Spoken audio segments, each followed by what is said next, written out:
Once you're marked in there, it will never end.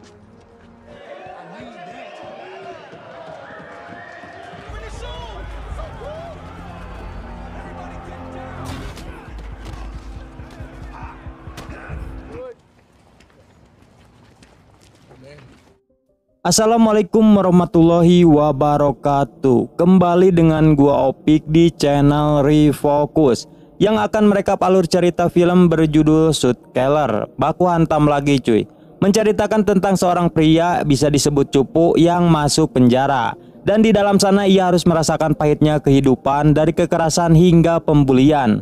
Sampai akhirnya ia berpikir harus jadi yang terkuat untuk bisa hidup dalam penjara. Oke, sebelum lanjut siapkan dulu udut kopainya, jangan terlewatkan itu mah. Kita gas.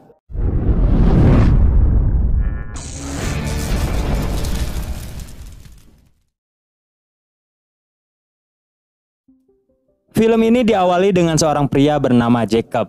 Terlihat ia sedang bermain basket. Setelah itu ia pulang dan menemui anaknya yang masih bocil bernama Joshua. Jacob ini adalah seorang pekerja kantoran biasa yang memiliki anak dan satu istri. Pada malam harinya Jacob mengadakan makan malam di kafe dengan rekannya yang bernama Tom dan istrinya. Sekaligus mereka ngeplay bersama. Saat di perjalanan pulang tiba-tiba mobil mereka menabrak sebuah tiang. Dan kejadian itu membuat Tom dan istrinya harus tewas terjepit. Dan karena kejadian itu juga Jacob dijatuhi hukuman 7 tahun penjara karena menyetir dalam keadaan mabuk sehingga menewaskan manusia. Namun pengacara akan membantunya ketika sidang, dan jika ia menang maka Jacob hanya dipenjara selama 14 bulan saja. Lalu Kate menyuruhnya untuk mengikuti sidang itu dan memenangkannya agar ia tidak dipenjara 7 tahun. Namun Tom lebih memilih untuk dihukum karena ia merasa bersalah telah membuat temannya tewas. Lalu Jacob pun diantar mobil tahanan untuk masuk ke penjara.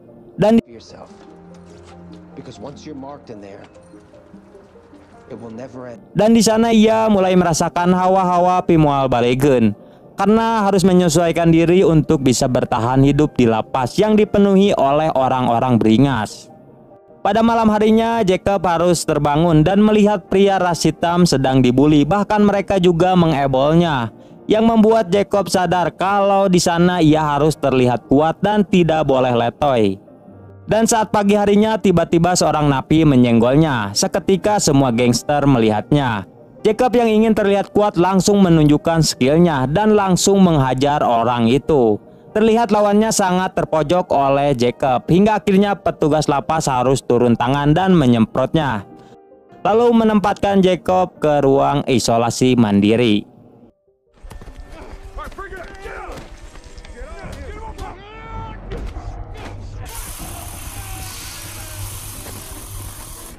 Karena aksinya sebagai anak baru yang berani menghajar senior, ia dipanggil oleh seorang pimpinan gangster di sana.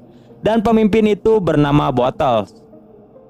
Lalu ia mengajak Jacob untuk bergabung dalam anggotanya. Dan ia juga mengatakan bahwa di penjara ini ia harus mempunyai kelompok agar tidak kena bully. Hingga akhirnya Jacob pun menyetujui untuk bergabung. Setelah itu Kate kembali menjenguk Jacob yang sedang di penjara. Di sana Kate mengatakan bahwa ia sedang krisis keuangan. Bahkan Kate juga rela menjadi PL karaoke untuk menambah pemasukan. Namun Jacob melarangnya dan menyuruhnya untuk menjual rumah mereka saja. Dan sebagai anggota baru Jacob disuruh menjalankan misi pertamanya, yaitu memberikan narkoboy kepada bosnya. Dan narkoboy itu harus ia sembunyikan di liang tainya agar tidak diketahui oleh petugas sipir di sana. Lalu ketika di halaman, narkoboy itu dikeluarkan kembali dan diberikan kepada bosnya. Dan itulah pekerjaan Jacob selama ia di penjara.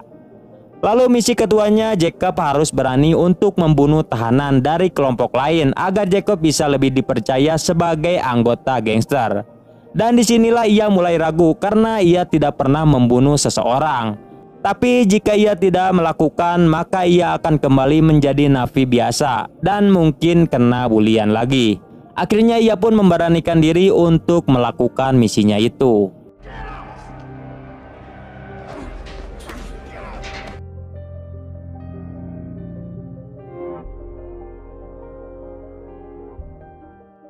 Setelah beberapa tahun di penjara, Jacob kini terlihat dengan rambut senjanya dan kumis jenggot yang mulai tumbuh layaknya seorang gangster.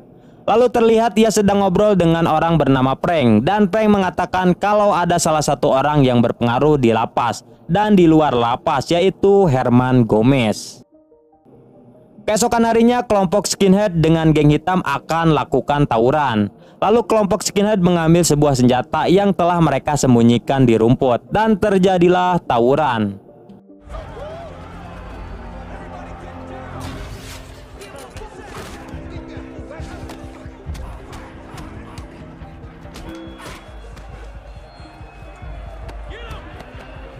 Lalu Jacob melihat si Gomez akan diserang oleh pria gendut. Ia pun langsung mengambil kesempatan untuk mencari muka, dan ia langsung menolongnya lalu menusuk pria gendut itu. Dan suara tembakan peringatan pun berbunyi untuk menghentikan tawuran. Di sini Gomez merasa terselamatkan oleh Jacob dan ia berhutang budi kepadanya. Namun akibat kejadian tadi, CCTV berhasil merekam tindakan Jacob yang membunuh si gendut. Lalu jaksa memutuskan untuk menambah masa tahanan Jacob selama 7 tahun. Kate yang berada di sana terkejut dan menangis. Lalu Jacob menyuruh Kate untuk melupakannya saja dan anggap ia tidak pernah ada. Setelah itu Jacob ditempatkan ke penjara tingkat tinggi dengan pengawasan yang lebih ketat. Di sana ia satu ruangan dengan seorang pria bernama Ripper, dan ia langsung menanyakan siapa orang yang berpengaruh di lapas. Dan Ripper menjawab kalau orangnya adalah Redwoods. Namun ketika Jacob bertemu dengannya, Redwood mengatakan kalau ia bukanlah penguasa sebenarnya, karena penguasa tertinggi di lapas adalah The Beast. Namun kini The Beast berada di lapas yang terpisah sendiri, karena lapas itu khusus untuk orang yang berbahaya dengan penjagaan yang maksimal. Untuk itu Jacob membuat masalah dengan menghajar salah satu napi yang berbahaya. Hal itu ia lakukan agar ia bisa masuk ke sel tingkat tinggi dan bisa bertemu dengan si gendut The Beast.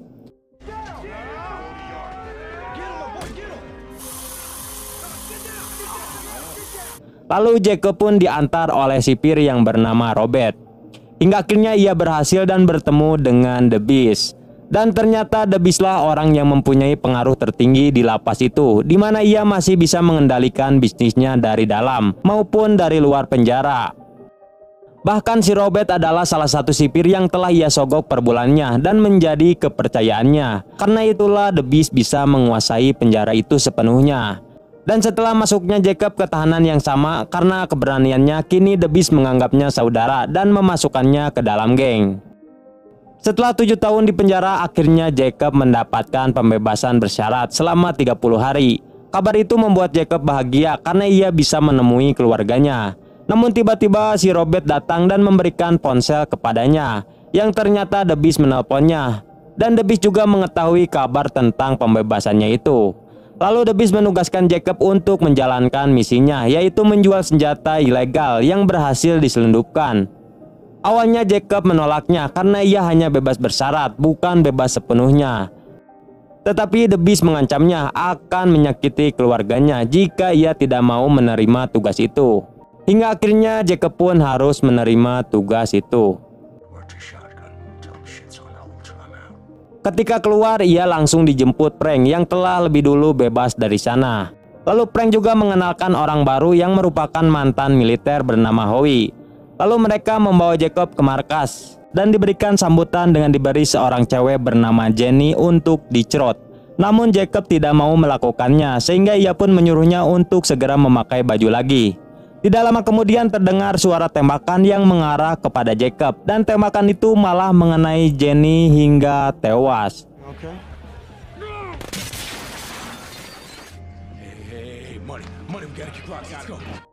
Lalu Jacob dibawa Howie untuk berlindung. Di sana Jacob melihat Howie yang belum mempunyai tato, sehingga ia beranggapan bahwa Howie masih noob dalam dunia pergangsteran. Hingga akhirnya Jacob menyuruhnya untuk turun dan menjauhi gangsternya karena berbahaya. Keesokan harinya Jacob pergi menemui Herman Gomez, orang yang pernah ia tolong di penjara. Tujuan ia ke sana untuk menawarkan bisnis senjata sesuai perintah The Beast. Hingga akhirnya mereka pun bisa bekerja sama menjual senjata itu. Setelah itu Jacob menemui istrinya dan mengobrol di sebuah kafe. Lalu ia mengatakan kalau sekarang kehidupannya menjadi seorang gangster dan tidak bisa kembali seperti dulu lagi, karena jika ia keluar maka keluarganya dalam bahaya. Lalu Jacob memberikan sebuah cek yang berisi uang senilai 170.000 dolar. Namun Kate menolaknya, di mana ia masih kecewa karena Jacob tidak memberikan kabar kepadanya selama 7 tahun ini.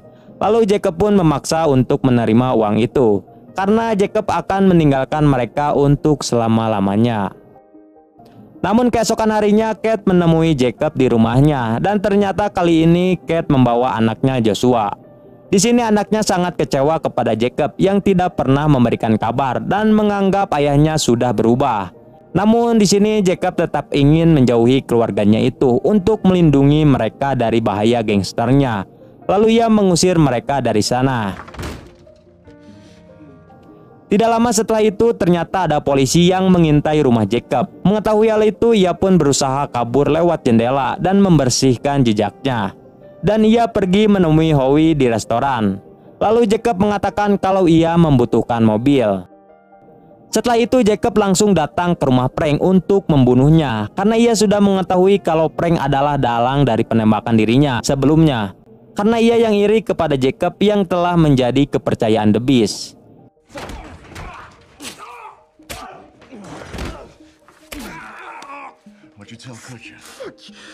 Hingga akhirnya Jacob pun berhasil meng-KO Frank hingga tewas.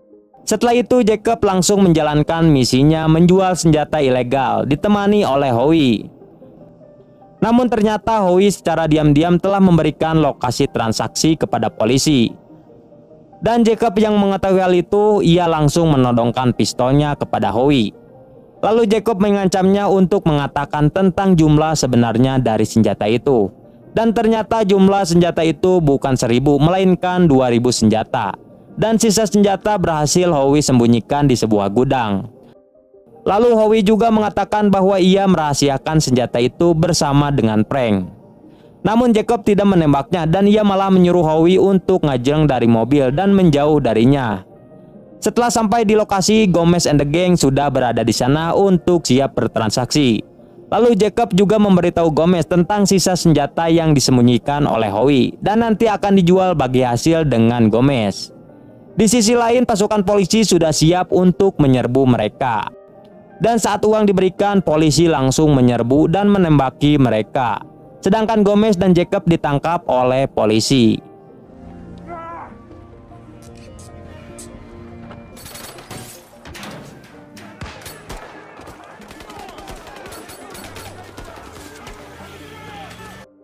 Dan Howie dari jauh hanya bisa memantau mereka.